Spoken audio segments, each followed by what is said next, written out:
Hi, this is another of our oral history interviews for the Archives of Iowa Broadcasting. I'm Cliff Brockman with photographer Randy Schumacher.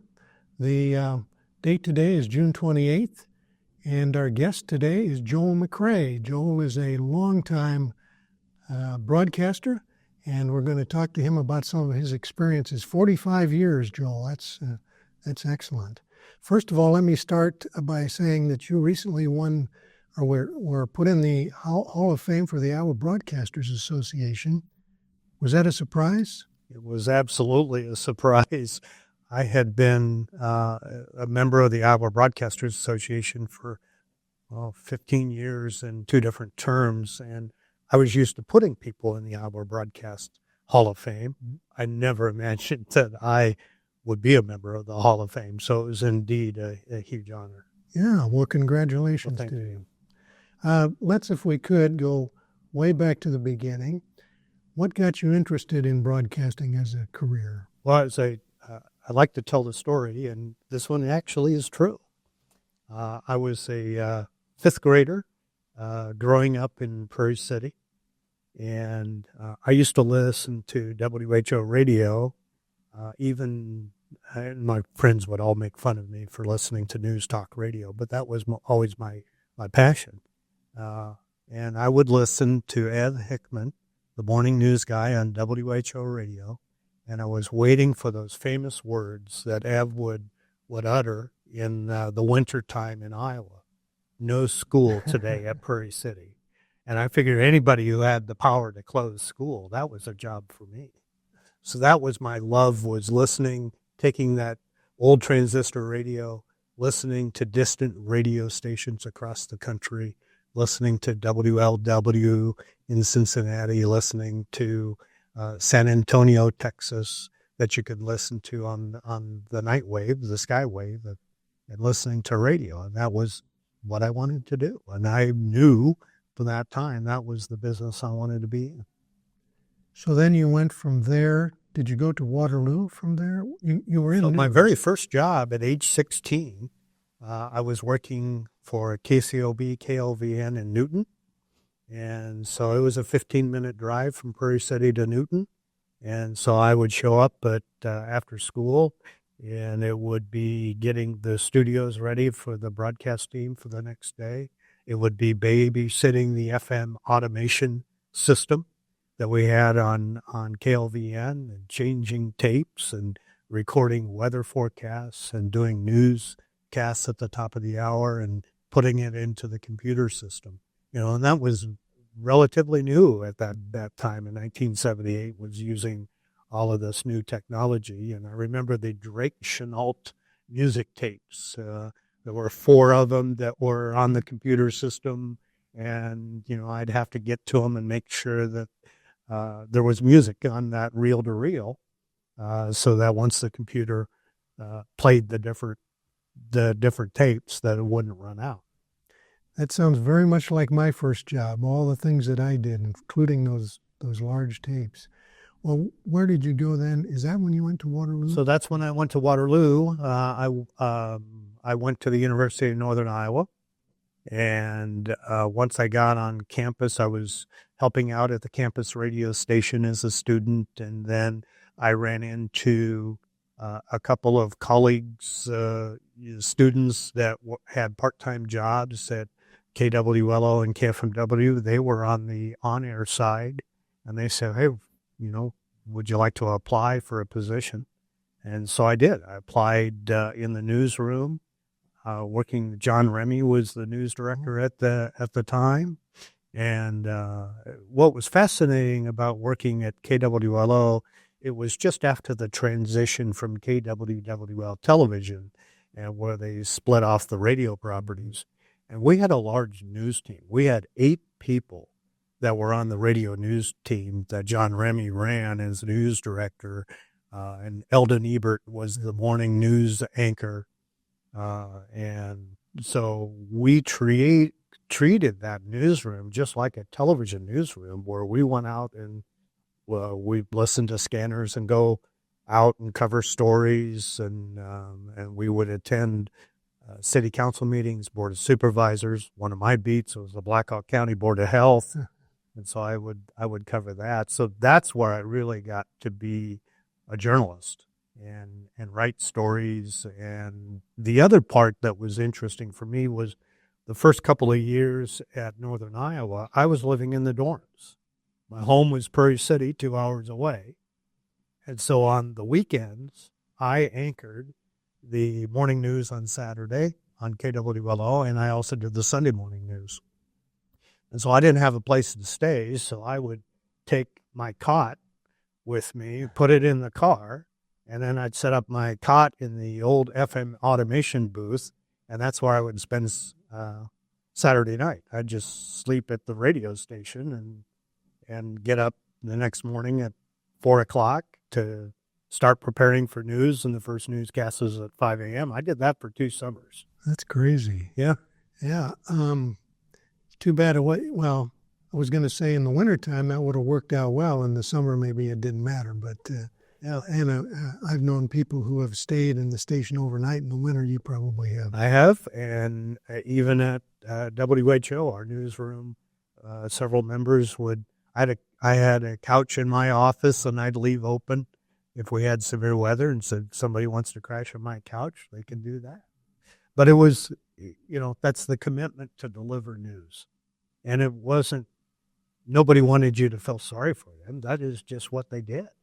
They wanted to cover the news and be there to be the first informer to the public of what was going on if there was a blizzard or if there was severe weather.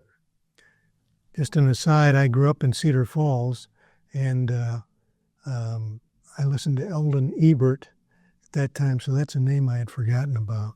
Well, Eldon was fascinating in that he always would smoke a pipe, and he would write all of his notes on matchbooks, on his matchbook covers. And so Eldon also taught us the fine art of how to read upside down.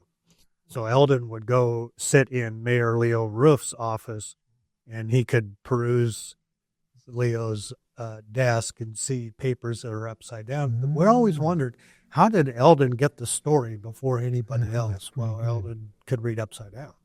That's a good story. Well, then you left there and got into, or made a switch to sales. Yeah, I was, I enjoyed being a journalist. But, when you're sitting there and you want to grow, where do I expand? I was doing news and sports at the time. I started the high school play-by-play on KWLO and KFMW. And one of my great claims to fame is I was able to do a Waterloo-Columbus football game against Cedar Rapids Regis. And the claim to fame is the quarterback from Waterloo, Columbus was Chris Kleiman, now the head coach at Kansas State University. And his opposing quarterback at Cedar Rapids Regis was a gentleman by the name of Kurt Warner. Oh, sure. NFL Hall of Famer. So I had that tape that I kept on cassette, and I transferred it over to CD. And I ran into Kurt Warner one day at a gathering after his playing career was over. I handed him that CD, and he thought I gave him his best Christmas present because he did not have anything from his high school playing days, but he had that CD of the play-by-play, my call of the game. So then I did that, and I decided, I'd really like to advance in the world of broadcasting, but I don't see just being in journalism. Quite frankly, the rate of pay was one of the strong considerations, and going, I can do better if I go on to the sales side. Steve Winke was the sales manager of the Cedar Falls office of KOEL out of Owine, and he had approached me a year before about, I think you'd be really good in sales. And I dismissed it at the time, but I thought about it for a long time, and then a year later, I had called him and I said, I'm ready to make that transition. And so I got into sales. That was 1992 at KOEL in Owine, which was a fabulous radio station because They generated a lot of income for those radio stations. They had 100,000 watt FM, which was country music, and they serviced all of Northeast Iowa. So we had a team of 8 salespeople that were in the Olwine office that headquartered out of Olwine, but they would go all the way up to Decorah. They would go down to Manchester. They would go west to New Hampton. And then there were 4 of us that were working in the Cedar Falls office that covered Waterloo, Cedar Falls for the radio station. And the thing that I really appreciated most from Ray Leaf's dad, Tom Parsley, the 2 principals at KOEL at the time, was teaching you how to make advertising work, not just understand how radio worked, but how does broadcast television work? How does outdoor work? How does newspaper? So it was a training course on marketing for all different kinds of media out there, not just radio. Radio was the primary focus, but it was also help customers grow their business using other forms of media. When you were there, was Dick Petrick there? Dick Petrick was head of the news department. Pam Hort was on the news team. Roger King, yes, all at KOEL. And Dick was, I think, most famous in the Waterloo, Cedar Falls area for giving the Mississippi River stages, the water stages. So all these people that had weekend homes up at Lansing and McGregor would know what the river stages were because Dick Petrick would get that in his news reports. Yeah. Dick is one of our icons in Iowa Broadcast News Association. I got the opportunity to play in the Dick Petrick golf tournament at the Olwine Country Club. One of the great things about playing in that golf tournament is it was an 8-inch cup tournament. Instead of the traditional 4-inch cup, it was an 8-inch cup, so that it was a little easier to putt. Never heard of that. That's pretty good. That was Dick's golf tournament that he hosted every year.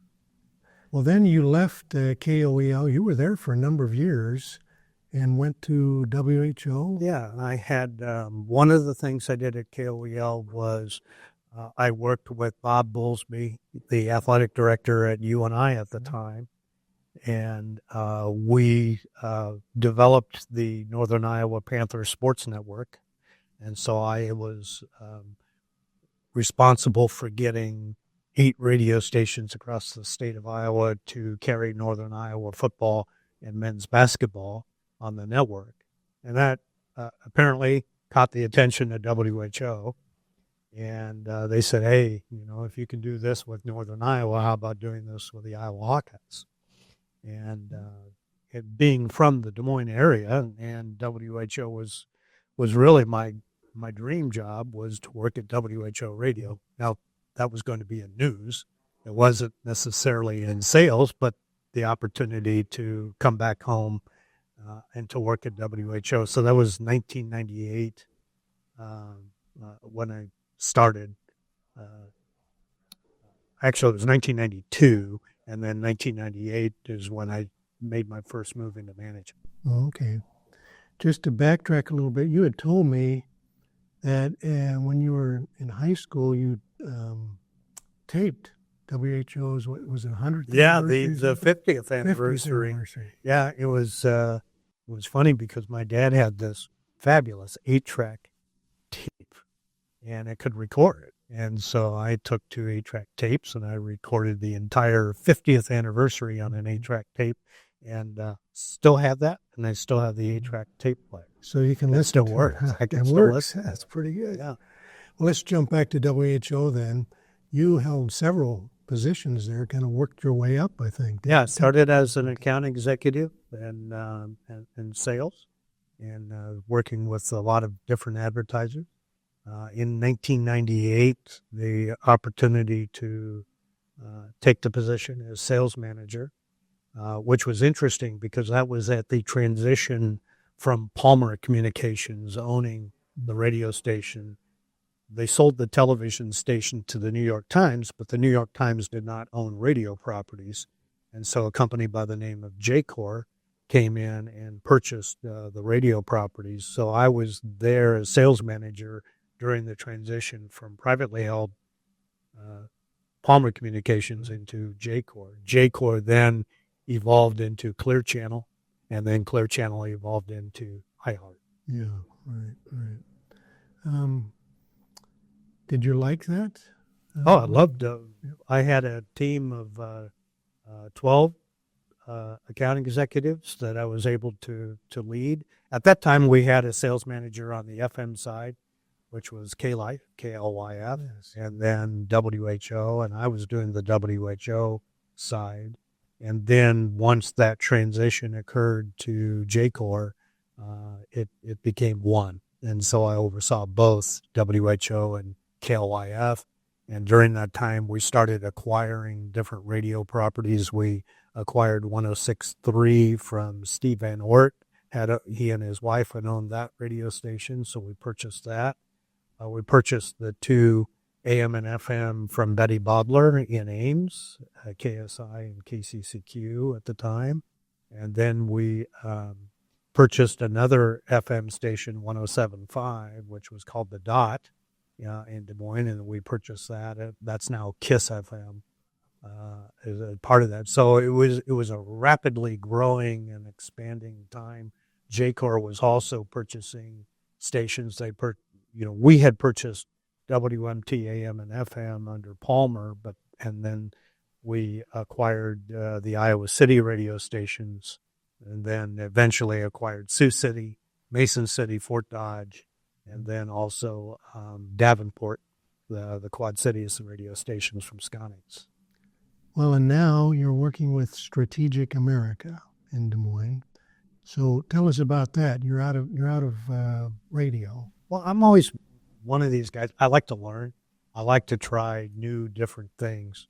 I was approached by John and Mike Schreers, the owners of, at the time, of Strategic America. It's now an employee-owned operation. And they said, have you ever thought about working in the marketing ad agency business? And I said, well, let me give that some thought. And I became really interested in that opportunity to, instead of working horizontally with 850 advertisers on WHO, I could work with fewer advertisers, but get more vertical in the conversations with how to help companies like Pella Windows, Lennox, how to grow their business. So I made the decision back in November that I was going to retire from radio, and that I would be joining Strategic America in January of 2024. Okay. We were talking earlier about all the various segments, fragments that it's no longer just radio, but we've got podcasts, we've got online radio, satellite radio, as well as terrestrial radio. Tell us about some of the challenges and some of the benefits of having those. Well, I think the biggest benefit is that you deliver an audience to wherever the consumer is consuming the information. So as technology continues to grow and expand, and people use their iPhone to listen to the iHeartRadio app, that they can listen to any radio station in the United States on that app, or you could listen to a podcast, which I call time-shifted radio, because now it allows you to listen to the Simon Conway Show on WHO when it's convenient to you, as opposed to listening to him in his normal time slot, 4 p.m. to 7 p.m.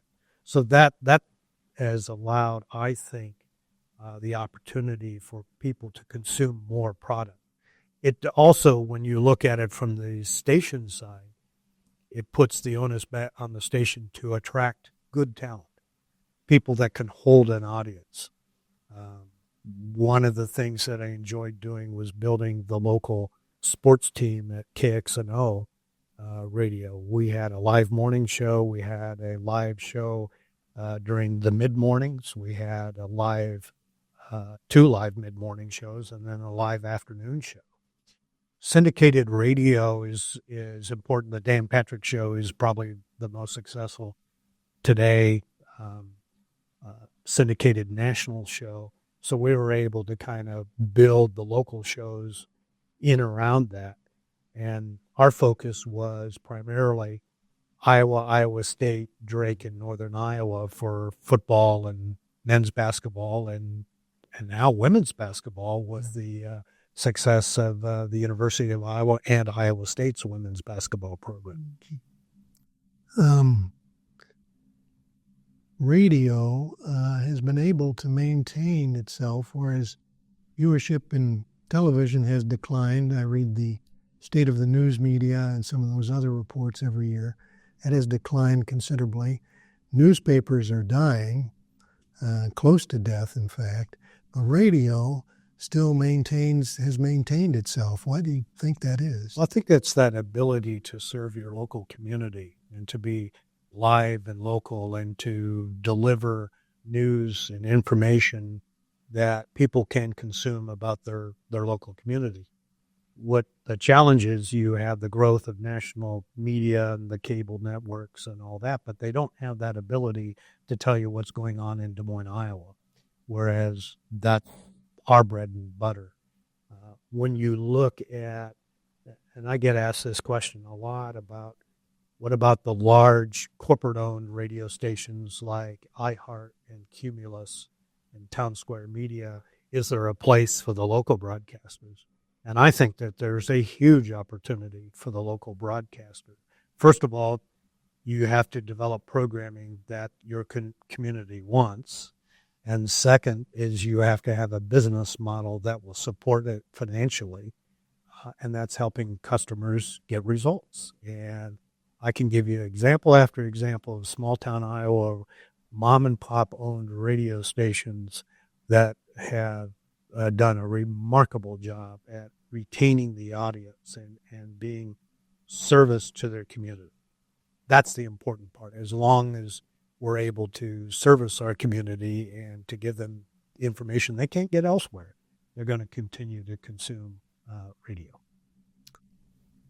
Kind of a crystal ball kind of question. Where do you think all this is going? Well, I'm fascinated by watching the technology. You know, you have the iHeartRadio app. You have, to me, one to really pay attention to is YouTube. Because YouTube has the opportunity for you to deliver your local church service on a YouTube channel. You can deliver a podcast, a video podcast. I think YouTube presents an opportunity out there for local podcasts. There are several here in the state of Iowa that utilize that. So I think that's a technology and a medium of people of where to watch. I think as long as radio has the opportunity to service that local community, whereas newspapers have struggled in that area, and as long as radio keeps that as focus, I think that bodes well for the radio industry.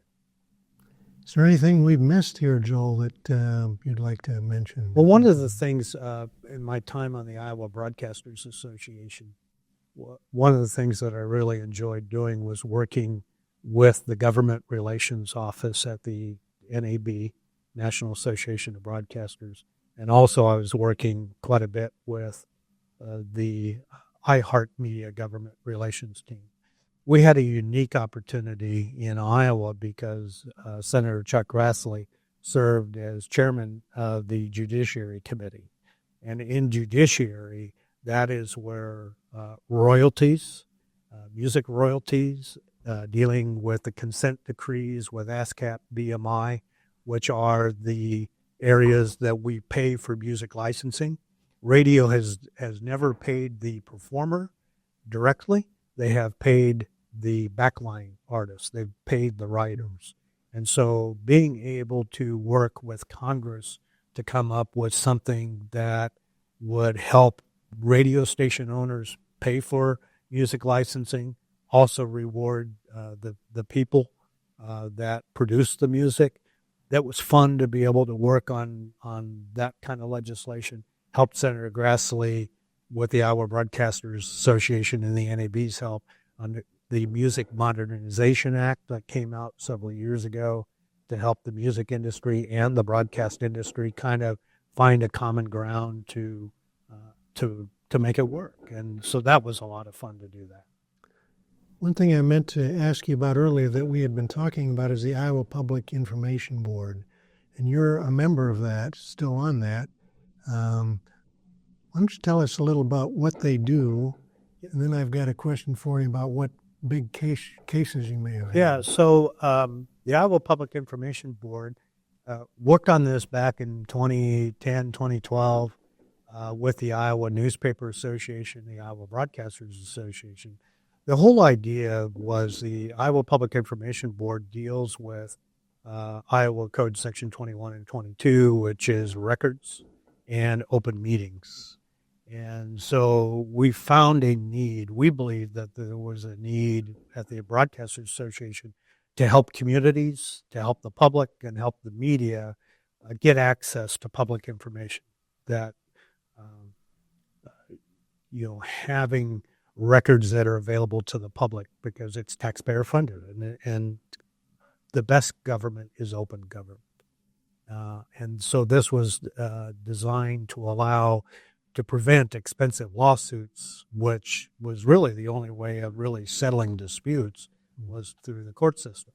Could we develop a system that we had a board that would mitigate this?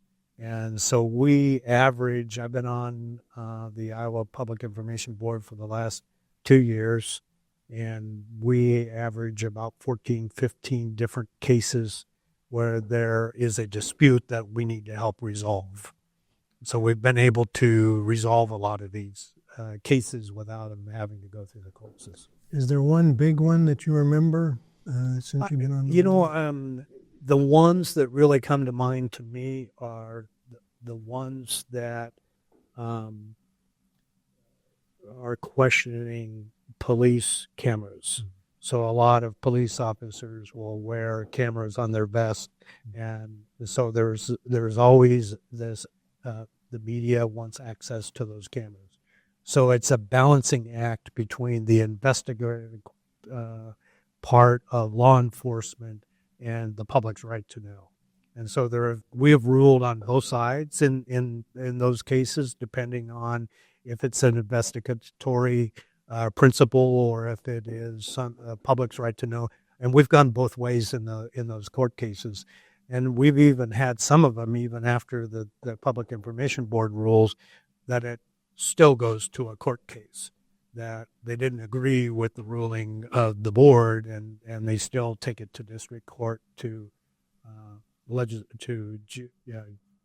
take that through the judiciary process. So it's been fascinating to watch those and to see what the court ruled. We've had 3 recent Iowa Supreme Court rulings that clarify some of the open records and open meetings, and that's helpful to be able to help the board understand, okay, this is what the law states, and we want to back the law and help the media understand it, help the public understand it, and help city government.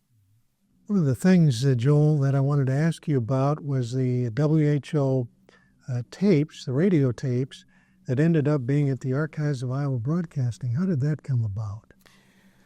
Well, shortly after I became general manager at WHO, I was in the archives at WHO Television, and we had a climate-controlled vault where we had all of the large acetates that had all of the radio programs from 1950s, 1960s, perhaps.